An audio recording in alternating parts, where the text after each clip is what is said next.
माता की, भारत माता की, भारत माता की। 39 साल की सेवाएं हमारी देश के प्रति पूरी समर्पित रही है कि देश सेवा से बड़ी कोई भी सेवा नहीं है। देश के विकास में हर जगह अपना सहयोग देना, ये भी एक देश सेवा है। पलटन के मेरे साथ के मेरे 2 जवान शहीद हुए हैं, तो पूरे देश का अग्रणी परिवार हो जाता है जो जिसका बेटा पूरे देश के लिए शहीद होता है। नमस्कार, प्रणाम और आप तमाम साथियों का न्यूज नेटवर्क नॉर में स्वागत है।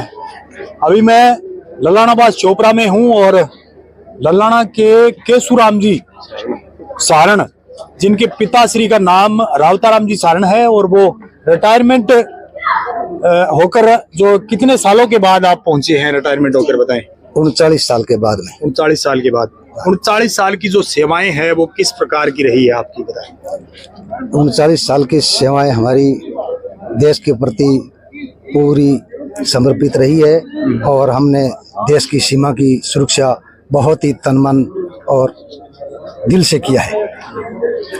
एक फौजी जब रिटायरमेंट होने के बाद में अपने गांव के अंदर पहुंचता है तो गांव के लोगों में जो देशभक्ति की भावना है वो काफी हो जाती है। आप ऐसे में क्या कहेंगे गांव वालों को?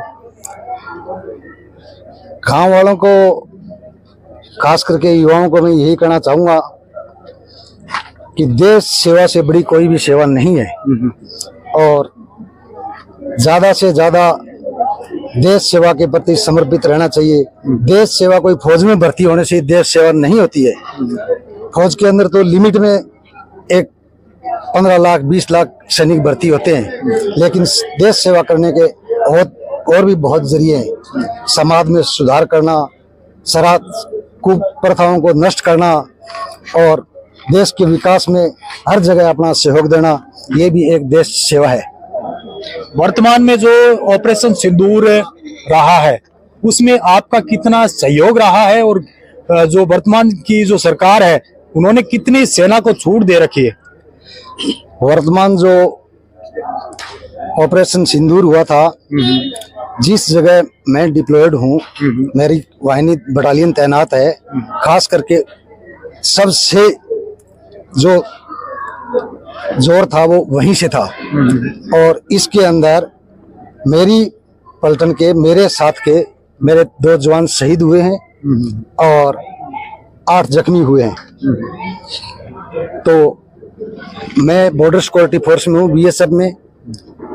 तो देश की जो भी सीमा है इसके ऊपर बॉर्डर सिक्योरिटी फोर्स रहती है।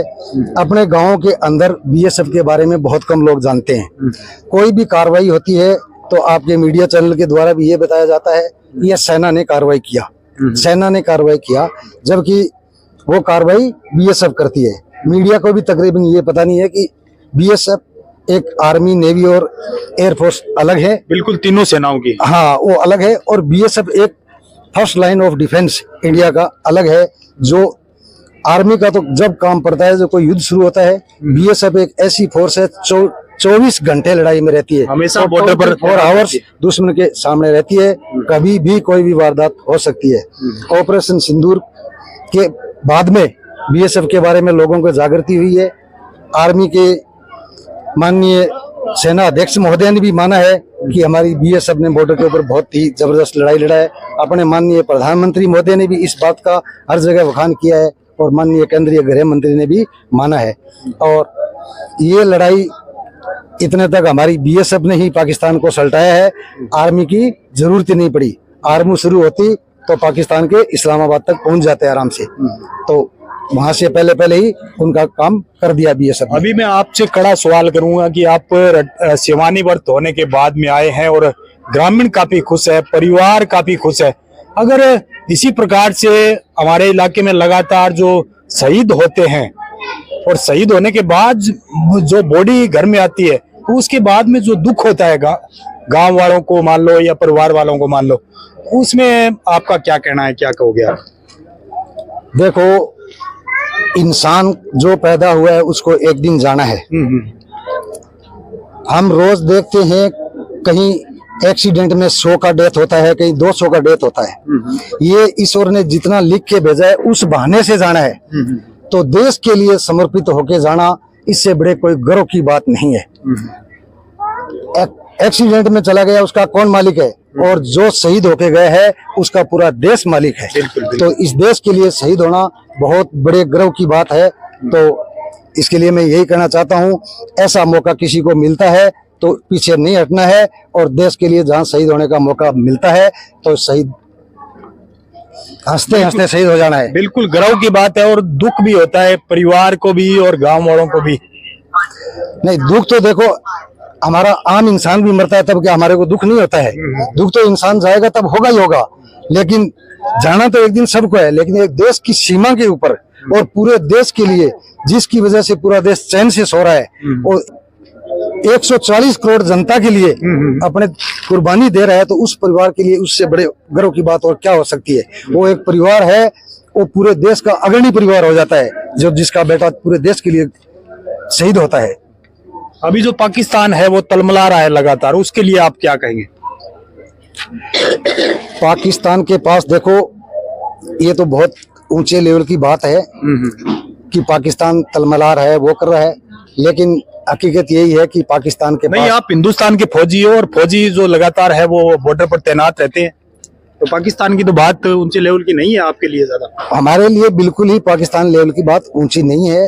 पाकिस्तान, वो कहावत है ना, मरता क्या नहीं करता, वो मरता जबरदस्ती, वो पागल कुत्ते वाले की तरह अंदर पड़ रहा है, ताकि वो भूख मर रहा है, उसकी हर तरफ से हालत बुरी हो रखी है। तो वो लड़ाई का बहाना लगा के और दूसरों देशों से भीख मांग के ले भी मैं लड़ाई के अंदर, भारत ने मेरे को डुबो दिया, इस तरीके के इल्जाम वो भारत पे लगाना चाहता है। बाकी पाकिस्तान की आर्मी है चाहे आम जनता है, बहुत बुरी हालत है पाकिस्तान की। अभी आप सेवानिवृत्त होकर घर पहुंचे हैं, और अभी आपको आदेश आ जाए तो क्या वापस आने के लिए तैयार? अभी भी नहीं, जब तक जान है, सांस है, तब तक कभी भी रात को भी संदेश आएगा, हम उसी टाइम खुशी खुशी से जाएंगे। युवा जो साथी है वो तैयारी कर रहे हैं, मेरे कहना चाहेंगे आप? युवा साथियों के लिए यही कहूंगा,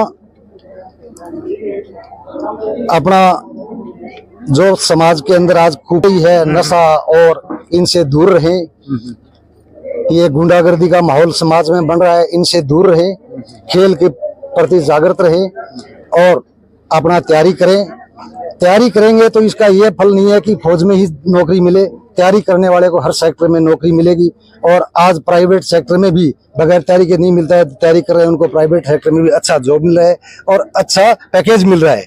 तो हरास नहीं होना है, एक बार 10 जाते हैं उसमें से एक का हो गया, 9 का नहीं हुआ, तो उनको हरासमेंट होने की जरूरत नहीं है, अगली बार आएगा।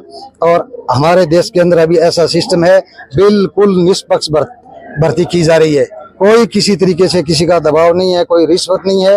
अपना तैयारी करो फुल, वो अपने ऊपर खुद के ऊपर डिपेंड है। इसलिए हर गलत आदतों को छोड़ के समाज के प्रति समर्पित रहो और तैयारी करो, फौज में नौकरी अभी आप सेवानिवृत्त आए हैं, युवाओं के लिए क्या करने का इरादा है आपका भविष्य में? युवाओं के लिए हमारे गांव में 2 खेल ग्राउंड हैं। युवाओं को जिस प्रकार भी कोचिंग की और जरूरत पड़ेगी, हम उनके लिए जो टाइम देंगे, जो हमारे से सलाह लेंगे, जो गाइडलाइन लेंगे, हम देने के लिए युवाओं को तैयार हैं। बिल्कुल युवाओं के लिए तैयार रहेंगे। और इस प्रकार के जो फौजी लगातार जो रिटायरमेंट होकर गांव के अंदर आ रहे हैं, तो निश्चित रूप से आप इनसे जो लगातार जो आते रहते हैं उनसे सलाह आप ले सकते हैं। और मैं आखिरी में एक नारा लगवाना चाहूंगा सभी से, जो हमारे ठीक कैमरामैन से कहूंगा कि वो चारों तरफ घुमाकर दिखाए कि कितने लोग यहाँ पर विराजमान है। और मैं एक नारा लगवाऊंगा, भारत माता की, भारत माता की, भारत माता की।